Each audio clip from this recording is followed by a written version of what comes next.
All right, hi everybody again. So, I want to talk about the structure of a good explication. And I wrote this on the board at school, but I want to go over this because this is really how you need to structure your time. You're going to have 45 minutes, and we've got to think introduction, body, and conclusion, right? As I said earlier, I think that 2 paragraphs, body paragraphs, might be enough. If you have 3, it's okay. The key is that you have got to establish a line of reasoning. Okay. I am going to put on the blog. I don't have it in this recording, but I'm going to put on the blog today the rubric that goes with how they are going to score this prose explication. And I think when you read it, you're going to see that it's actually quite similar to the other one that we were talking about for the open question. It's all about establishing, well, first you have to have a thesis. Thesis needs to relate to the prompt clearly, and then you have to advance points with clear evidence, and they have to relate to some line of reasoning. Okay, you can't just discuss things in some sort of random fashion. So it's really no different. The key to writing a good explication, I think, though, is to be able to discuss the effects of the literary features, and I'll talk about that more in a minute. All right, so here's what you do. All right, so there you are. You have the passage. All right, so read the prompt, because the prompt is going to give you a sense of what you need to be looking for as you read, right? Then you're going to read it. I would definitely make some notes. Okay, have some piece of paper there with you and something to write with.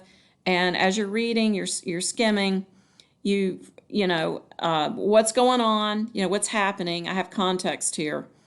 And I made some notes for the Rodriguez passage that you guys have already read. You know that in a good introduction, you're going to give the title and quotation marks, probably. If it's a novel, you'd underline it, or a play. But the title and the author. But what is happening? And so I wrote this, in this passage, Rodriguez explores his feelings toward his family and himself as he recollects a family Christmas gathering. Okay? So that's basically what happens, right?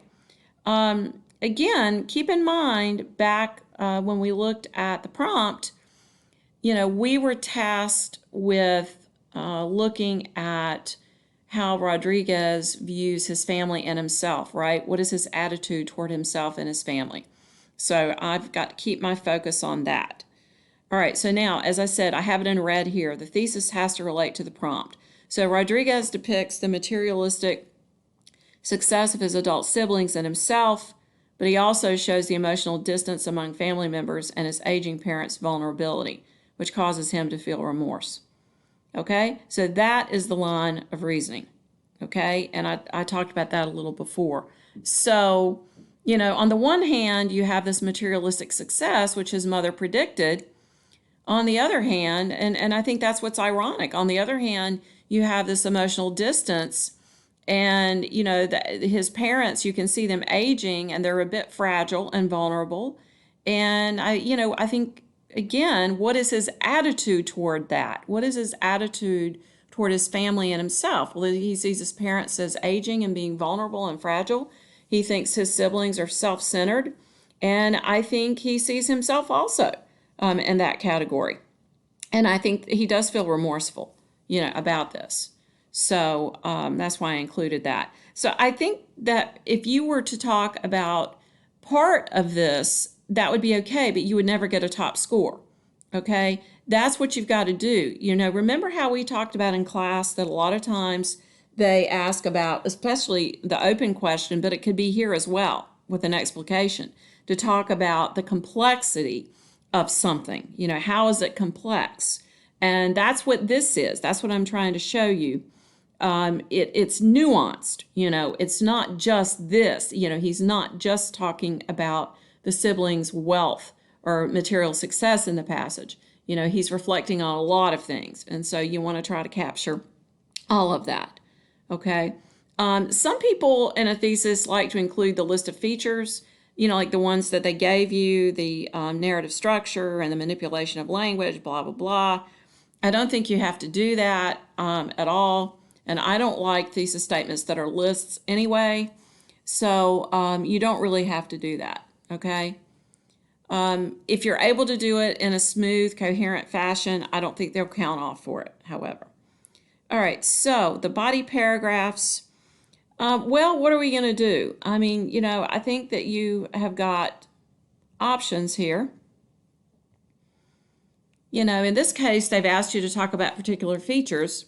So you could organize this by, features per paragraph or several in a paragraph. I think a lot of people, particularly with 45 minutes, it might make more sense to go chronologically. So instead, you're going to look at, okay, what's a major point early in the passage? What's something really important in the middle and toward the end? Okay, because that's important. How does the passage end? Okay, and so look at number 3. You're not going to be able to discuss all the points. You know that. You got 45 minutes. So select a few important ones. Okay, that's the key. And number 4, you have to provide clear evidence that supports the points. But this is what I want you to understand. Every point that you make in your body paragraphs, every piece of evidence that you use, okay, from the passage, quoted or paraphrased, needs to relate to Rodriguez's attitude toward himself and his family, okay? It all has to relate to that. It has to relate to your thesis, which is related to the prompt. So when you talk about details, like I went through and showed you, we looked at evidence that shows the materialistic success of his adult siblings, right? Because those are details that matter. We can also look at details that show the emotional distance. And remember how I talked about that? We have particular lines that show how they're all trying to get out the door. The car engines are idling and so forth.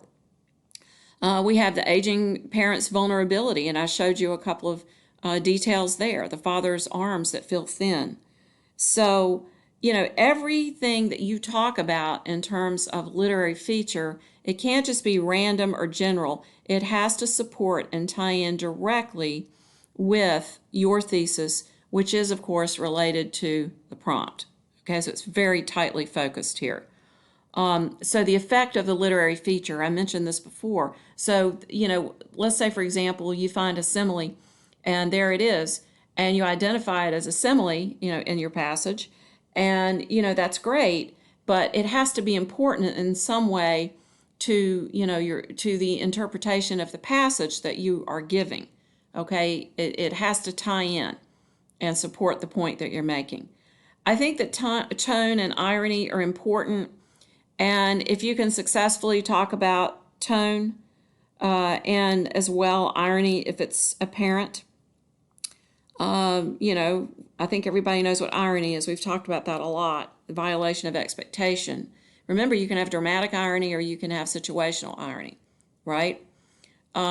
So, that would help you to build that sophistication point, I think. Now, also, a place to talk about tone, if you're running out of time, is in the conclusion, because you can sort of talk about the passage as a whole, and you can bring in tone there. Conclusion, the universal meaning of the passage, is there something in there that you think is universal to the human condition? Most people can relate to it. It's important in life. Relevance of, themes that you see there, motifs, anything along those lines, okay? Now, I've come back to, if you scroll down with what I gave you on the blog, you will be able to read this student example. And in this example, this person does a pretty good job of talking about this contrast between fantasy and reality that I mentioned before, the fact that the kids have in fact become very successful financially, but the dream has come true, but as this person says, it has not brought the peace and happiness it once promised. So this is good, and I hope that you will read it. See, this person talks about tone at the end. It is apparent that a tone of disappointment colors this passage. The reality of success is not as splendid a vision as it was before it is gained. Rich in material pleasures, it was once rich in love and sharing. Material items did not add to the genuine emotion of years past, they replaced it. And yeah, he does experience remorse over it and wonders what went wrong. So it's really kind of sad, actually. All right, so those are some pointers. Okay, so that's how you need to structure this. You need to go into this assignment, planning that strategy. And you need to have a way to make some notes. Have some notes with you. There's no rule that says that you can't do that. And be ready to go so that you can, attack this passage and understand, as best you can what's happening and advance a clear thesis. You must have a clear line of reasoning. Okay, that's key, and it has to relate to the prompt. Okay, so please make sure that you give them what they want, as I always say, right? Okay, guys, so that is it for now, and trying to figure out where I am.